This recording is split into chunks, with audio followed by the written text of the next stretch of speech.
গলায় ফাঁস দিয়ে খুন করে টাকা লুট করা হলো নৈহাটির বাসিন্দা অনিমেষ মিত্রের। জানা গিয়েছে গতকাল বৃহস্পতিবার সকালে বাড়ি থেকে হাওড়ায় কাজে বেরিয়েছিলেন নৈহাটির ৬ নম্বর দেশবন্ধু পল্লীর বাসিন্দা অনিমেষ মিত্র। এরপর দুপুর গড়িয়ে গেলেও কোনো রকম খোঁজ পাওয়া যায়নি অনিমেষের। তার মোবাইল ফোনও হয়ে যায় বন্ধ, এমনটাই পরিবারের দাবি। এরপরে এই বিষয়টি বিধায়কের কাছে জানান অনিমেষের পরিবারের সদস্যরা। ঘটনা শোনা মাত্রই তৎক্ষণাৎ অনিমেষের বাড়িতে যান নৈহাটির বিধায়ক সনদ দে। অনিমেষের পরিবারকে সব রকম সহযোগিতা করা হবে বলে আশ্বাস দিয়ে পুলিশের উচ্চ পদস্থ আধিকারিকদের সঙ্গে রীতিমতো যোগাযোগ করেন তিনি। এরপর পুলিশের তৎপরতায় আজ দুপুরে অনিমেষ বাবুর মৃতদেহ উদ্ধার হয় বোলপুরের সরুল মোড়ের কাছ থেকে।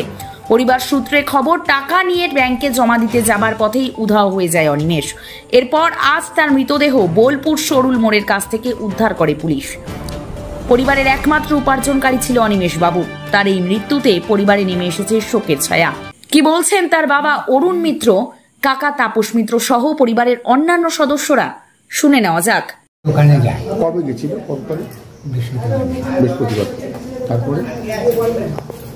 তারপর টাকা মালিকের টাকা দিয়েছিল। সেই টাকা মালিক কত টাকা দিয়েছিল?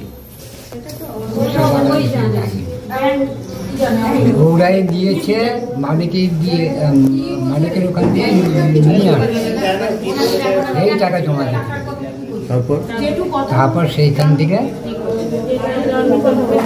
ওকে ধরে নিয়ে তারা নিল ওই মালিকের এই গুন্ডারা, তারা নিল। তারপর মালিক যোগাযোগ করেছিল না? ফোন করেছিলেন? ফোন ধরেছিল? কে ফোন ধরে? ও দৈনন্দিন যেভাবে ক্যাশ জমা দেয় মালিকের, সেইভাবেই সেই যথা টাইমেই ও ক্যাশ নিয়ে বেরোবার পরেই ও যেখান থেকে বেরিয়ে রাস্তায় উঠেছে তখনই ওইখানে একজন মোটর বাইক নিয়ে, দুজন আরোহী মোটর বাইক নিয়ে দাঁড়িয়েছিল। ওকে টেনে তুলে নিয়েছে মোটর বাইকে, নিয়ে বেরিয়ে গেছে অনিমেষকে। তারপরে নিয়ে তো ওই যে তার আজকে লাশ পাওয়া গেল বোলপুরে।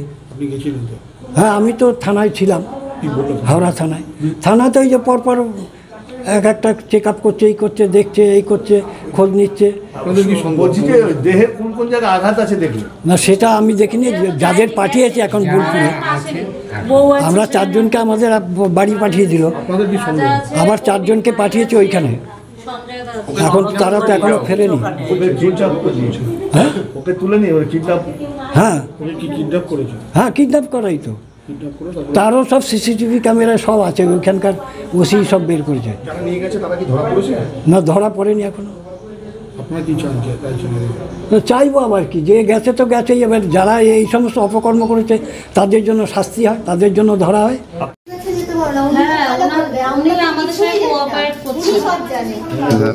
আমরা মালিক কোথায়? হ্যাঁ, ওখানেও যাওয়া হবে, ওখানে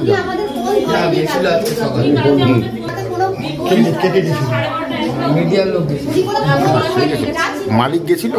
হ্যাঁ, মালিক গেছিল, সবাই গেছিল ওই ইয়েতে হাওড়া পুলিশ স্টেশন। আমি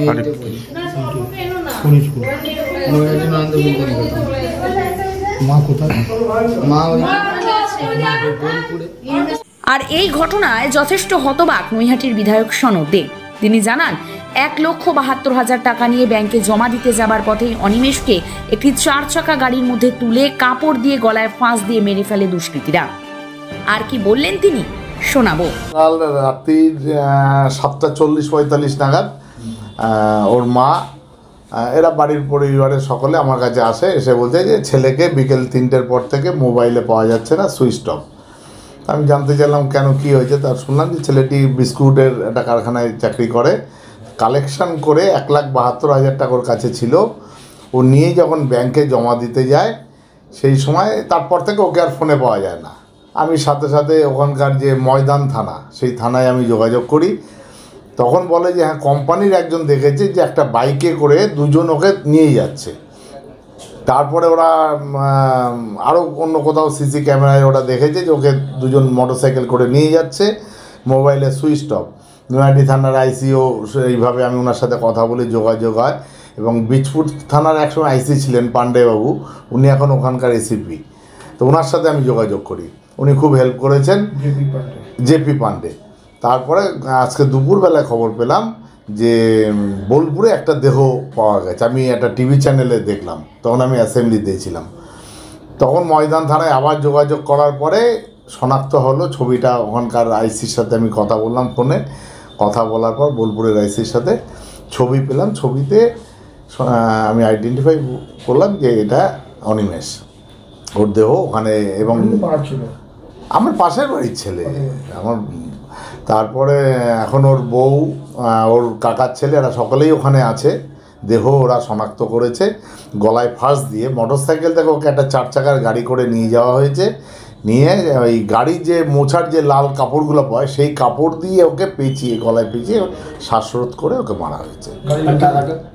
টাকাটা তো কোনো হদিশ পাওয়া যাচ্ছে না। আমার ধারণা টাকাটা নেওয়ার জন্যই ওকে এই করেছে, মেরেছে। কেন চেনাশোনাও হতে পারে, হয়তো চিনে ফেলেছে, মেরে দিতে পারে, এটা অনুমান করে বলছি আমি।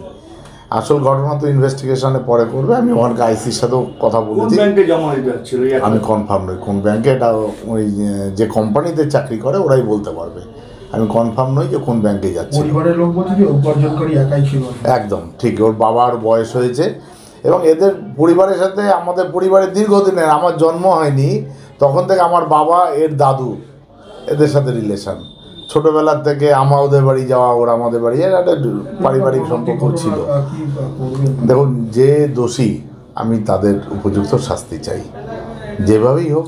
দোষী এখনো পর্যন্ত গ্রেপ্তার হয়নি। আমি এখনো অবধি সেটা শুনিনি। আমি থানায় একটু আগেও কথা বললাম ওসির সাথে, উনি বললেন যে না, এখনো পর্যন্ত কোনো সিসিটিভি ফুটেজ থেকে তল্লাশি। হ্যাঁ, সিসিটিভি ফুটেজ ওরা যে দিল্লি রোড দিয়ে গেছে সেটা পেয়েছে কিছুটা। দিনের পর দিন আয় কমে যাচ্ছে, চাকরি থেকে স্টেবল হচ্ছে না, 14 জায়গায় অ্যাপ্লিকেশন ফর্ম ফিল আপ করছে, কোনোটাই অ্যান্সার আসছে না। আর একটা হচ্ছে সংসারে অশান্তি। চারিদিকে সমস্যা, দুর্যোগ, ক্ষতি আর বাধা। এবার নিন উজ্জ্বল ভবিষ্যতের শপথ। আপনার জ্যোতিষ দেখাবে এবার সঠিক পথ। যে আজকালকার বেশি সমস্যা হচ্ছে দারিদ্রতা, সাংসারিক অশান্তি। কারণ বাস্তু ঠিক না থাকলে বাড়িতে পুজো করে শান্তি নেই, পুজো যদি শান্তি না করতে পারেন মনে অশান্তি থাকে।